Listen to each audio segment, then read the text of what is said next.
Continuamos con Así estamos. Con nosotros René Novelino, presidente de Asafondos. El tema, las pensiones. Ya nos adelantaba la situación en la que se encuentra el tema, avanzando en una discusión que ciertamente no tiene propuestas en la mesa, al menos oficialmente, pero todo el mundo ha hablado, todo el mundo publica. El ministro Cáceres ha recorrido varios representantes y grupos de la sociedad hablando de lo que será su propuesta de reforma, pero luego el gobierno dice no tenemos nada, en la asamblea no se ha presentado nada. Entonces, por ello, con mucha certeza la pregunta, ¿hay o no entonces propuestas para cambiar el sistema de pensiones? Bueno, como tú acabas de mencionar, realmente propuestas concretas sobre la mesa que nosotros conozcamos no hay. Sin embargo, han habido una serie de declaraciones de altos funcionarios públicos señalando de que hay una propuesta de reforma e incluso hablan de aspectos como muy puntuales que entendemos también han sido presentados a diferentes fracciones políticas y a grupos de la sociedad civil. En ese sentido, pues uno puede entender que si bien no hay un proyecto de decreto y entonces se hace difícil poder hablar de puntos específicos que pueda contener una reforma, sí es claro que hay una intención y que ya hay algunos elementos que se han hecho públicos que pueden generar preocupación por las consecuencias que puedan tener esas medidas de las cuales se habla en términos preliminares. Entonces la otra pregunta es, ¿y por qué cree el gobierno o el gobierno propone que hay necesidad de cambiar el sistema de pensiones? Fíjate que ese quizás es como el punto de partida, ¿verdad? Ya en algunos otros medios se me ha planteado exactamente esa pregunta y yo diría, bueno, ¿qué es lo que uno debe buscar cuando se plantea que hay que hacer una reforma a un sistema de pensiones?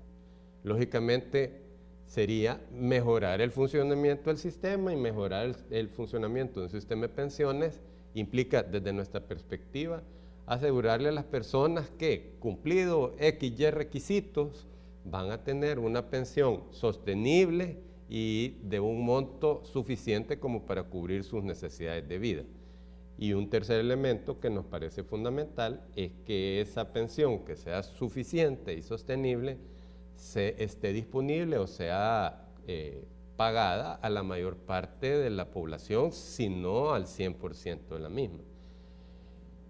Ese objetivo que debería de buscar no es necesariamente lo que nosotros leemos cuando vemos esos lineamientos de una propuesta de reforma, porque incluso escuchando algunos de los comentarios de los economistas que pusieron en el espacio previo que iniciáramos la entrevista, se puede apreciar que siempre el tema se aborda desde la óptica de que el Estado tiene o no tiene recursos. Y yo creo que si existe la oportunidad, me gustaría poder aclarar por qué es que casi de forma inmediata cuando se habla de pensiones salta el tema fiscal, cuando estamos hablando de pensiones y deberíamos de, insisto, de hablar más de elementos de seguridad social, de protección para los ciudadanos y sus familias. El tema arranca un poco atrás en el tiempo, cuando en El Salvador se establecen los sistemas de pensiones a fines de los años 60 con el ISS y en los 70 con el INPEP, y se crean regímenes administrados por entidades públicas, los cuales funcionan, Rafael, bajo unos parámetros totalmente inadecuados, es decir, que fueron diseñados en los 60s, en los 70s, y que prometieron pagar unas pensiones sin contar con los recursos suficientes para respaldar el pago. El caso es que con 25 años de operación, solo para que tú te hagas una idea, y también nuestros amigos que nos acompañan a esta hora tan temprana de la mañana, es que el ISS y el INPEP, a todas las personas que alguna vez cotizamos ahí, nos deben dinero porque nosotros aportamos y ganamos derechos en virtud de esas aportaciones. Pero esos derechos que nosotros ganamos no están respaldados con dinero que estas instituciones hayan guardado para pagar nuestras pensiones. Y como son entidades de carácter público, al no contar ellas con el dinero para pagarnos nuestras pensiones, es que se hace necesario que el Estado respalde al ICI y al INPEP para el pago de las mismas. Por supuesto que esa realidad cambió drásticamente a partir de 1998, cuando se establece un nuevo sistema en el que cada uno de nosotros empieza a acumular ahorros en una cuenta que está registrada con nombre y apellido, en la que se depositan las cotizaciones que los trabajadores y sus empleadores aportan mes a mes, y que es la base, junto con la generación de ganancias o intereses, la base y el respaldo de que tu pensión se va a pagar porque existe dinero que lo respalda, y que no suceda lo que sucedió en el régimen anterior, en el que te prometen pagar algo, pero no se acumulan recursos, y que por tanto tu promesa está amparada en un papel, pero no con dinero, y después viene el tema de que el Estado dice que no tiene dinero para honrar una obligación que nace de una ley y del esfuerzo que las personas en su momento hicieron para contribuir. Es más, escuché al economista Villalona, que aparece en los medios como economista, diciendo que el gobierno no tenía por qué pagar esa deuda. Pero está diciendo, René, que esa deuda la adquirió porque era un dinero que era de los trabajadores, que se lo gastó en su momento, entonces solo lo respalda con un papel de que se lo va a pagar. Precisamente. Si las obligaciones de pago de pensiones que tiene el Estado hoy por hoy son personas que cotizaron al ICI y al INPEP, entidades de carácter público, quienes en su momento recibieron cotizaciones. El hecho de que tengan hoy o no tengan dinero para pagar no los exime de esa responsabilidad, es decir, siguen siendo responsables, y hay un colectivo, un conjunto de 100,000 personas que se quedaron afiliados al ICI y al INPEP que ahorita están pensionados. Hay como 10,000 personas más que todavía cotizan a esos institutos, y hay casi 500,000 de personas que alguna vez cotizaron al ICI y al INPEP y que ahora están afiliados a las administradoras de fondos de pensiones, a las AFP. El hecho que se hayan trasladado de sistema y que hoy coticen a una cuenta individual no le quita la responsabilidad al Estado de reconocerle y pagarle los derechos que adquirieron por lo que cotizaron en el régimen pasado. No es que el Estado está asumiendo una deuda que no le corresponde, simplemente es un acto de responsabilidad para con los ciudadanos de reconocer y pagar algo que en su momento se debió haber guardado el dinero y por una serie de circunstancias no se tiene, pero eso no es responsabilidad del ciudadano, del afiliado. El afiliado tiene un derecho y nosotros consideramos que el Estado está en la obligación de responder a esa obligación. ¿Ha tenido dinero o no el Estado para pagar también sus compromisos? Es una pregunta. Ayer Manuel Enrique Heinz publicaba un artículo, y en ese artículo él usaba una gráfica que muestra los ingresos del Estado y el tamaño de la deuda, digamos, de pensiones, y se ve una diferencia. Es decir, ha habido plata para poder pagar, o el Estado no ha podido pagar realmente su compromiso. Fíjate que ese tema también es clave, porque se reconoce que pasar del esquema que estaba prácticamente quebrado del ICI y del INPEP al otro sistema implica esa responsabilidad de pago de las pensiones que ya el ICI y el INPEP no pueden pagar por sí mismos. Tuve la oportunidad también de ver esa lámina que está construida, entiendo yo, con datos del Banco Central de Reserva, o sea que son cifras que están disponibles, y durante todo el periodo en que ha estado vigente la reforma de pensiones y que el Estado ya ha tenido que pagar las pensiones del ICE y el INPEP, se ha visto que siempre los ingresos del Estado adicionales, es decir, los recursos adicionales que ha captado vía impuestos, exceden por mucho, son mucho mayores que el pago de pensiones que tienen que hacer el ICE y el INPEP. A mí me llamó enormemente la atención, por ejemplo, el dato del 2014, del año pasado, en el que ya como producto de una serie de reformas fiscales que en el país se han venido haciendo de las diferentes administraciones, estábamos revisando y uno se queda hasta un poco sorprendido cuando mira los números de que el gobierno de El Salvador está recibiendo alrededor de 2.400 millones de dólares más en impuestos de los que recibía en el año 2000.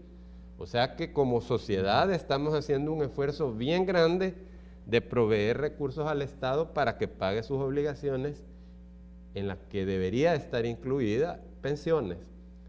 Y lo curioso es que el pago de pensiones son como 460 millones de dólares y los recursos disponibles adicionales son como 2.400 millones de dólares. Entonces, es una relación de que el Estado tiene casi 6 veces más de lo que necesitaría para pagar pensiones. Sin embargo, se vuelve a decir de que el Estado no tiene dinero para pagar esta obligación del ICE y del INPEP, y que eso obliga, retomando a tu pregunta original, y que eso es lo que obligaría a hacer una reforma de pensiones que no está pensada en cómo hacer que los salvadoreños tengamos mejores pensiones, sino que estaría pensada o orientada principalmente a ver cómo se hace llegar más dinero al Estado, partiendo de la premisa de que lo que hoy ya se recauda es suficiente como para pagar las pensiones. Uno podría plantearse, ¿por qué cambiar de modelo? Y una de las propuestas en concreto que conocemos es volver a abrir un sistema similar al que administraron el ICE y el INPEP, que ya dejó una deuda millonaria al país, que se nos dice que es una de las causas principales del problema fiscal, y que se plantee como solución reabrir el origen de lo que generó el problema inicialmente en el tema de pensiones. A nosotros nos parece que eso es un tema que habría que discutir y analizar, porque le vemos que tienen muchos riesgos. El famoso fideicomiso, que en su momento se abrió precisamente para buscar la forma de pagar de parte del Estado, lo que hizo fue abrirle la puerta a que el Estado le pida prestado al fondo de pensiones para pagarle la misma deuda. Esto al final ha sido una cuestión que dentro del sentido financiero puede ser útil, pero es ilógico en términos de al final la deuda que el mismo Estado tendría que pagar, porque la está como replicando o adquiriendo siempre. ¿Qué pasó con el fideicomiso y qué deberíamos hacer con ese fideicomiso en este momento? Mira, yo quisiera que nos vayamos al momento de creación del fideicomiso. En ese momento se nos dice, al igual que ahora, que el Estado de El Salvador no tiene recursos para pagar pensiones y que la única manera de seguir financiando las pensiones del ICE y el INPEP era creando este fideicomiso que se encargara de emitir deuda, captar recursos y esos recursos mandárselos al ICE y al INPEP para que pagaran las pensiones.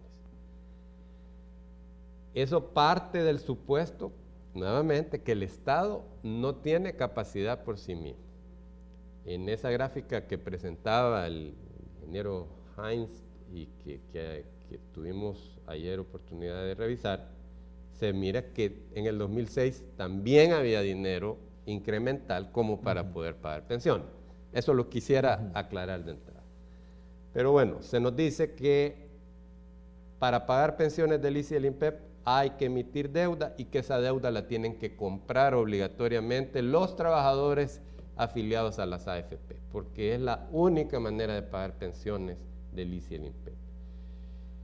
Ese mecanismo al Estado le ha funcionado muy bien como para seguir pagando las pensiones del ICE y el INPEP. ¿Por qué afirmo lo anterior? porque desde octubre del 2006, de la caja fiscal, es decir, de los recursos directos del Estado, no tiene que salir el dinero para honrar esa obligación de pago, sino que se está haciendo mediante la emisión de deuda. La emisión de esa deuda tiene un efecto negativo en el sistema de pensiones. ¿Y por qué esto es así?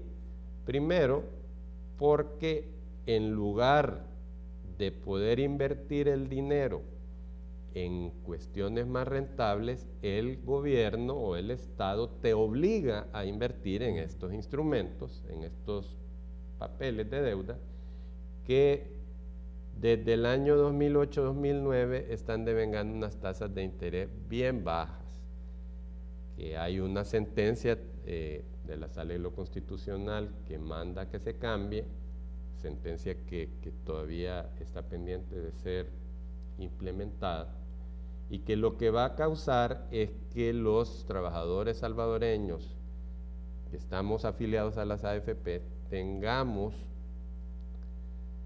una pensión más baja de la que podríamos tener si el gobierno pagara una tasa de interés adecuada en esa deuda. Pero lo que quiero llegar y quizás destacar es que habría que empezar a cuestionar si en efecto el Estado de El Salvador no puede pagar pensiones si no es exactamente con este mecanismo de deuda que está causando un perjuicio a una nueva generación de salvadoreños que nunca cotizó al ICS y al INPEP, y que el Estado le ha dicho: te vas a pagar tus pensiones con el ahorro que vos puedas acumular. Ahora, si entiendo, René, el gobierno que tiene que pagar cada año por estas pensiones saca dinero del fondo para pagar, y lo que paga en intereses es lo que cubre realmente el Estado con fondos del Estado, ¿verdad? Porque el otro dinero es prestado por los mismos trabajadores. Exactamente. Entonces, ¿cuánto es lo que realmente el Estado gasta en pensiones o invierte o tiene que pagar en pensiones cada año? Fíjate que ese es un tema muy importante. El año pasado, lo que el Estado tuvo que pagar en pensiones fue 97 millones de dólares. Hoy en la mañana tú estabas mencionando las cifras del presupuesto del 2016, que no es muy diferente del 2015 ni del 2014. Como para que nos hagamos una idea de la magnitud. El gasto total del gobierno que se presupuesta anda por 4.800 millones de dólares. Y lo que se destinan de esos 4.800 millones de dólares al pago de pensiones por parte del Estado son 97 millones de dólares. O sea, eso es lo real. Eso es lo que efectivamente sale de la caja del Estado. Si hacemos una relación, es como decir que de cada 100 dólares que gasta el Estado, 2 dólares se van para pensiones y 98 dólares se van para otras cosas, para otros rubros de gasto en el Estado. Entonces, por eso a nosotros nos causa un poco de duda que se diga con bastante frecuencia que el origen del problema fiscal de nuestro país es pensiones, y que para el Estado esa carga es muy difícil de sobrellevar. Cuando estamos hablando, o sea, cualquiera que en su hogar maneja su propio presupuesto, y si tiene gastos de 100 dólares semanales, plantear que 2 dólares de esos 100 son lo que le causa el problema de que no termine la semana con suficientes recursos, a nosotros ese tema nos parece que debería de ser analizado, debatido y conocido por la sociedad, y definir, bueno, en qué en realidad estamos gastando los otros 98 dólares, porque definitivamente el tema de pensiones hoy por hoy no le debería de estar causando un problema de caja al Estado. Por otro lado, se dice que ya el fondo se ha utilizado hasta el 41% de su totalidad por parte de esa deuda que el Estado le quita. Esto, ¿cómo hay que entenderlo también? Por cuanto dicen, bueno, ya si lo quieren pasar a manos del Estado, pero es que ya está en manos del Estado este dinero como deuda que le debe al trabajador. La pregunta es, ¿cuánto más le puede seguir sacando para pagar esta deuda, seguir haciendo este manejo del fideicomiso y al final no quebrar de todas maneras el fondo por la baja rentabilidad? Ojo con eso, yo creo de que primero hay que aclarar que no es lo mismo que tú tengas una cuenta de ahorro y que invertís parte de tu dinero en un instrumento que emite el Estado, esa es una cosa, y otra que se plantee que eso significa que ya el Estado es el dueño de ese dinero, como algún comentario anterior da a entender. En realidad, cuando yo tengo mi cuenta de ahorro y le presto dinero al gobierno, hay un documento que dice, señor gobierno, usted me debe y me tiene que pagar. Lo que ahorita se debería estar discutiendo es qué tasa de interés me va a pagar por usar mi dinero. En un esquema como el que funcionó en el ICE y el INPEP eran dueños del dinero. ¿Ya? Ellos decidían, entraba el dinero aportado por los trabajadores, pero ellos podían decidir en qué se erogaba y al final resultó que el dinero no estaba. Eso quisiera sí aclararlo, porque son dos esquemas totalmente diferentes. Sobre la pregunta, hoy por hoy hay una disposición legal, esto fue aprobado en el 2006, en el 2012, ya en una nueva legislatura, se aumentó el límite, es decir, el porcentaje que del ahorro de cada trabajador se tiene que invertir en esos documentos que emite el fideicomiso, y hoy por hoy está establecido en el 45%.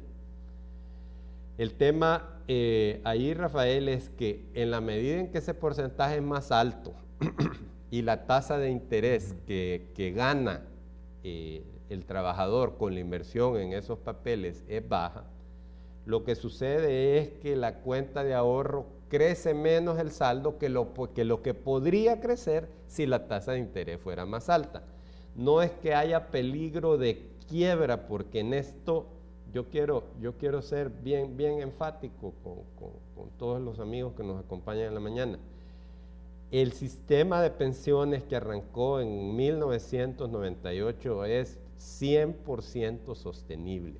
Tiene ahorrados o tiene ahorros por más de 8.500 millones de dólares que pertenecen a todas las personas que en algún momento, durante estos últimos 17 años, hemos cotizado. Ese dinero no pertenece a las AFP, ese dinero pertenece a la gente. Posibilidad de quiebra no hay, en el sentido siguiente: tu pensión está respaldada con tu ahorro y ese ahorro está registrado a tu nombre y no se ha perdido un 5 del ahorro de los salvadoreños que se ha acumulado durante estos 17 años. Ese dinero está allí. El tema es no que no haya dinero, sino que nuestro objetivo, nuestro planteamiento siempre ha sido, mire, creemos que se crean las condiciones legales para que ese dinero de los salvadoreños se pueda invertir con el objetivo que plantea la ley, que es generar la mayor ganancia posible al trabajador para que tenga la mayor cantidad de dinero y que pueda respaldar el pago de una mejor pensión. Posibilidades de que no haya dinero para pagar solamente habría si se toman medidas en las cuales se tome ese dinero de ahí. Vamos a hacer una pausa, René, muy breve, y volvemos enseguida para terminar esta conversación, pero hay todavía un par de preguntas más importantes relacionadas al tema pensiones. Ya volvemos.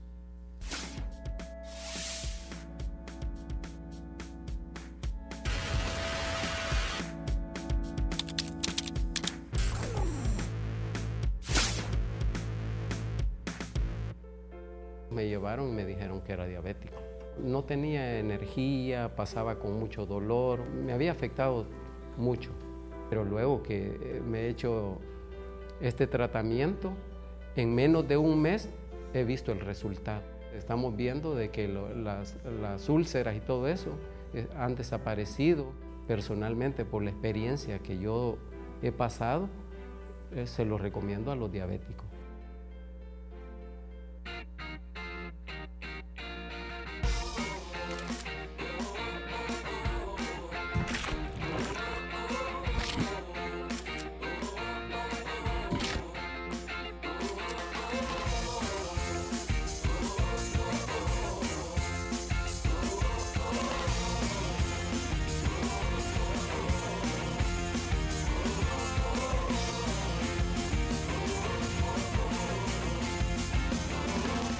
Del Río es pura diversión. Continuamos con Así Estamos. Con nosotros esta mañana René Novelino, presidente de Asafondos. René, si uno está preocupado por su pensión y uno tiene dinero puesto en la AFP y está oyendo esta discusión, la pregunta es, bueno, el gobierno quiere hacer reformas, Asafondos está diciendo esto, las AFP dicen esto. La gran pregunta es, ¿a mí se me va a mejorar la pensión o no? ¿A mí, con lo que propone el gobierno, me van a dar mejor pensión o no? ¿O lo que me va a dar, lo que ya tiene este sistema, me va a seguir dando una buena pensión o no? De lo que hemos escuchado, no da pie para pensar de que se van a tener mejores pensiones, sino que quizás por el contrario, que la mayor parte de personas podríamos tener una disminución o en el monto de la pensión o en los beneficios que nos corresponden. Hemos escuchado dos cosas de esos lineamientos que nos llaman la atención, que nos preocupan y que quisiera compartir, haciendo la salvedad de que no hay un proyecto de decreto, pero que si se llegara a impulsar lo que se dice, tendría varias implicaciones delicadas para los salvadoreños. La primera de ellas es que se estaría planteando que buena parte de los ahorros que hemos acumulado durante estos 17 años y que en este momento le pertenecen a cada una de las personas que nos está escuchando, el Estado o el gobierno nos diría que obligatoriamente tendríamos que entregarle o parte o todo el ahorro que hemos acumulado y que hoy por hoy ese es el respaldo que estamos construyendo para el pago de nuestras pensiones. A cambio de quitarnos la propiedad de ese dinero, se nos ofrece pagar a todos los que cumplamos los requisitos para pensionarnos, es decir, los que cumplamos 25 años de cotización o más, una pensión de $207.60, que es la pensión mínima en El Salvador, independientemente del tiempo que hayas cotizado. Si es más de 25 años, recibirías lo mismo si es 25, 30, 35, 40 años de cotización, o independientemente también del salario sobre el que tú hayas cotizado. Eso significa que para un grupo, y tú leías una nota de prensa particularmente para las personas que nos escuchan, que nacieron antes del 16 de abril de 1962, que es un grupo que nosotros cariñosamente le llamamos los optados, porque en su momento tuvieron la opción de elegir entre quedarse en el ISO del INPEP o afiliarse en las AFP. Estas personas, bajo las condiciones actuales de la ley, tienen garantizada una pensión, si cumplen los 25 años de cotización, que no puede ser menor que el 63% del promedio de sus salarios. Es decir, es un porcentaje sobre el salario que tú reportaste. En este otro esquema se estaría planteando que independientemente sobre qué salarios tú cotizaste, te estarían dando una pensión mínima. $200. $200, un poquito más de $200. Entonces, lógicamente, hay un grupo bastante numeroso de personas a los que eso les significaría de que lo que se está planteando en concreto es que se les va a reducir la pensión. Sobre esto, el gobierno plantea el tema de un fondo que sea solidario y responda a las necesidades de personas que no tienen pensión, incluso hasta rescatar el IPSFA por medio de este fondo. Se plantea como un fondo de caridad prácticamente, es decir, mire, agarremos todo este fondo, pero el planteamiento del ahorro individual está basado en beneficios para cada persona ahorrante en base a su ahorro. No es un fondo para caridad o para que resuelva los problemas sociales del país. Ese concepto, ¿cómo hay que entenderlo de cara a lo que se está proponiendo? Sí, en efecto. De hecho, hay que como diferenciar las cosas, ¿verdad? Las personas que contribuyen a un sistema de pensiones y que el dinero que aporta es una porción de su salario que se sacrifica porque no lo tiene hoy, para guardarlo, para tener a disposición cuando llegue la edad de la jubilación, es un esquema que está funcionando y en el que, como ya hemos repetido, uno mismo va construyendo el respaldo para su futuro. Hay personas, y no son pocas en El Salvador, que no contribuyen al sistema de pensiones, que no cotizan al sistema de pensiones. La mayor parte de ellos porque trabajan en el sector informal.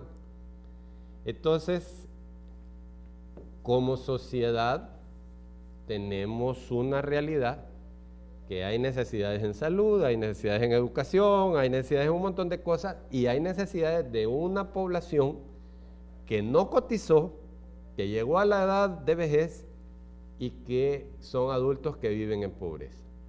Esa es una necesidad social que no tiene nada que ver con la realidad de aquellos que están construyendo su pensión.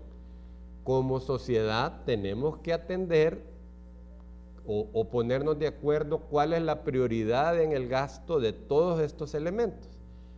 Si como sociedad consideramos que tenemos que crear pensiones solidarias, asistenciales, es decir, darles dinero aun cuando nunca hayan cotizado a estas personas, y puede ser totalmente válido, ese esquema no tiene absolutamente nada que ver con el funcionamiento del otro. En países donde funcionan este esquema de pensiones solidarias o asistenciales, esas pensiones se financian al 100% con recursos públicos, es decir, toda la sociedad aportamos impuestos y de la masa de impuestos que se colecta se destina X para ese pago. Pero a la gente que tiene la bendición de tener un trabajo, un empleador que te va a retener y que va a complementar esa cotización y que tú tenés posibilidades de velar por ti mismo, a estos hay que fortalecer la capacidad de que ahorren y de que puedan tener la mejor pensión posible por sus propios medios para que el Estado pueda dedicarse a darles a aquellos que de plano, por sus condiciones de pobreza, de marginalidad, no lo pueden hacer por sí mismos. Pero son dos cosas totalmente separadas, son totalmente separadas y dar pensiones asistenciales no requeriría cambiar el modelo de lo que tenemos ya, porque de hecho si en la administración anterior ya se empezó a crear ese esquema. Ya se pagan pensiones asistenciales a un grupo, entendemos como de 28,000 adultos mayores, y ese tema ha estado funcionando sin necesidad de decir de que se necesita cambiar este sistema para poder tener o cumplir ese otro objetivo. René, muchísimas gracias. Creo que será oportuno nuevas reuniones de conversación para ir afinando el tema y en la medida en que se van apareciendo más realmente las propuestas, ¿no? Aunque se oyen, pero todavía no se proponen, o no sé si esa es una nueva modalidad que se va a utilizar para ir convenciendo a la sociedad de cosas como esta, pero estaremos pendientes de lo que pasa con el tema. Muchas gracias, René. Y vamos inmediatamente a los deportes.